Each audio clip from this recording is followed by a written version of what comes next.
ये angle shape की मैंने दो रेज आर्क जो है, दो रेज जो है आपस में जोड़ी है और उनके बीच में एक आर्क भी रखी हुई है। ठीक है ना, दिख रहा है ना आपको? ये फ्लेक्सिबल है, बिल्कुल चारों तरफ घूमता है ना? ठीक है, कितनी रेज है ये? दो, एक ये वाला आर्म और एक ये वाला आर्म। ठीक है, इनको हम स्टार्ट करेंगे, बिठाएंगे। तो ये देखो, जब हम इसको इस तरीके से बिठाएंगे तो यहाँ ये एक एंगल बनाएगा, है ना? जो एंगल बिल्कुल ऐसा है, बिल्कुल यहाँ पे जो है, यहाँ पे रबर से जो आपने एंगल बनाया है ऐसा है। तो ये जो एंगल है इसकी मेजरमेंट 90 डिग्री से नीचे है। अगर यही एंगल हम ऐसे यहाँ ड्रॉ कर ले तो ये भी इस तरीके का बनेगा, क्योंकि 90 डिग्री एंगल जो होता है सीधा खड़ा होता है इससे उधर जितने भी एंगल हो उसको एक्यूट एंगल कहेंगे। उसको क्या कहेंगे? Acute angle. ये भी 90 डिग्री राइट एंगल हो गया ना। 90 से नीचे 99 डिग्री, 89 डिग्री, वो कितना हुआ? राइट, एक्यूट एंगल हो गया। 89 डिग्री वाला एंगल क्या कहेंगे उसको? Acute angle. उसके बाद देखो ये 90 आ गया ना, ये थोड़ा इधर तो एक्यूट एंगल, और इधर एक्यूट एंगल, और इधर एक्यूट एंगल, और ये जितना भी छोटा हो जाएगा एक्यूट एंगल कहलाएगा। ठीक है? तो ये जो है एक्यूट एंगल, जिसको उर्दू में क्या कहते हैं? आधा ज़ाविया। ठीक है, ये एक्यूट एंगल। दूसरा एंगल जो है इस तरीके का होगा, इसको एक आर्म को हम ऐसे पकड़ेंगे, दूसरी आर्म सीधी खड़ी करेंगे, रे जिसको कहते हैं ना। एक रे हमने स्ट्रेट रखी, दूसरी खड़ी रखी सीधे। यहाँ जो एंगल बना वो कितना बना? 90 डिग्री। जब इसको हम प्रोटेक्टर की मदद से नापेंगे, एग्जैक्ट 90 डिग्री जब होगा तो उसको क्या कहेंगे? Right angle. ठीक है, उर्दू में उसको क्या बोलते हैं? कायमा ज़ाविया। क्या कहते हैं? जो बिल्कुल 90 डिग्री का हो, जो बिल्कुल 90 डिग्री का हो, न 90 से ऊपर न 90 से नीचे। उसके बाद जो आता है तीसरा एंगल, जिसका मतलब ये रे, थोड़ी सी रे का जो ये रेज है ना, वो इन आर्म का थोड़ा मुंह और खोल देंगे। हैं, पहले थोड़ा बंद था ना, पहले ऐसे था, दिक्कत हमने ऐसे पहुंचाया, अब और खोलेंगे, एक और एंगल कॉन्स्टिट्यूट होगा, एक और एंगल बनेगा, इस टाइप का एंगल बनेगा। दिख रहा है आपको?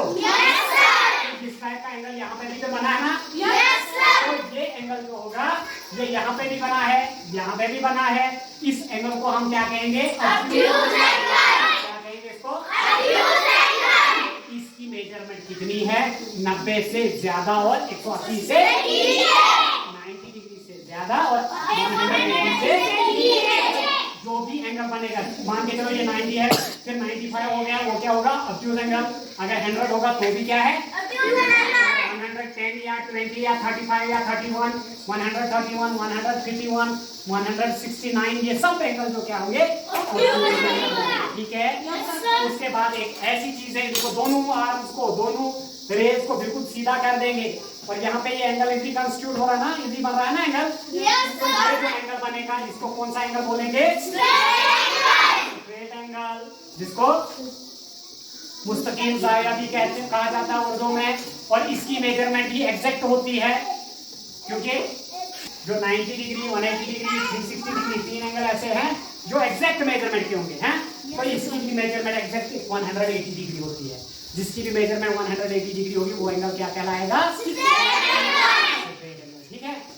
उसके बाद इन दोनों आर्क को झुकाएंगे, ऐसे कर देंगे थोड़ा, देखो ऐसे बन जाएगा। तो एंगल कहाँ इस वक्त होगा?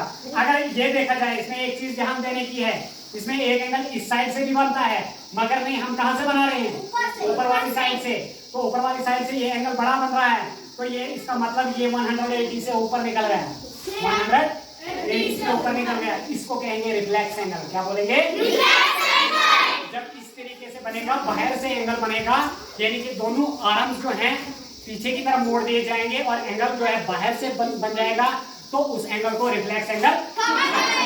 उसकी मेजरमेंट होती है 180 डिग्री से ऊपर, 180 से ऊपर और 360 डिग्री से नीचे। उसके बाद एक और आता है, जब ये दोनों आर्क एक दूसरे के ऊपर आ जाती है और स्ट्रेट हो जाती है।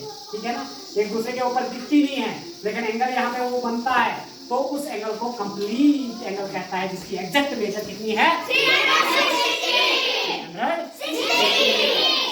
यहाँ पे भी आपको ये मुकम्मल ज़ाविया उर्दू में कहलाता है 360। और इसी तरीके से आपने ये जो अभी एंगल बनाया इस पे, ये एंगल भी इसी तरीके से आपको ये दिखेंगे, बनेंगे, और यही जो है एंगल्स का कंसेप्ट था। आपको समझ आई होगी? पता? एक चीज पूछूंगा मैं, एक या दो बच्चों से मैं पूछूंगा, मगर शोर से नहीं है, आराम से जवाब दीजिए। आप शांति से जवाब देना, बिल्कुल प्यार से जवाब देना, ठीक है? एक ऐसा एंगल जिसकी मेजरमेंट 60 डिग्री होगी। सिर्फ कितनी डिग्री होगी? 60 डिग्री सिर्फ होगी। An angle having the measurement of 60 degree, उसको कौन सा एंगल, किस कैटेगरी में रखेंगे, कौन सा एंगल कहलाएंगे? आराम से एक बंदा, चलो आप ही बताओ।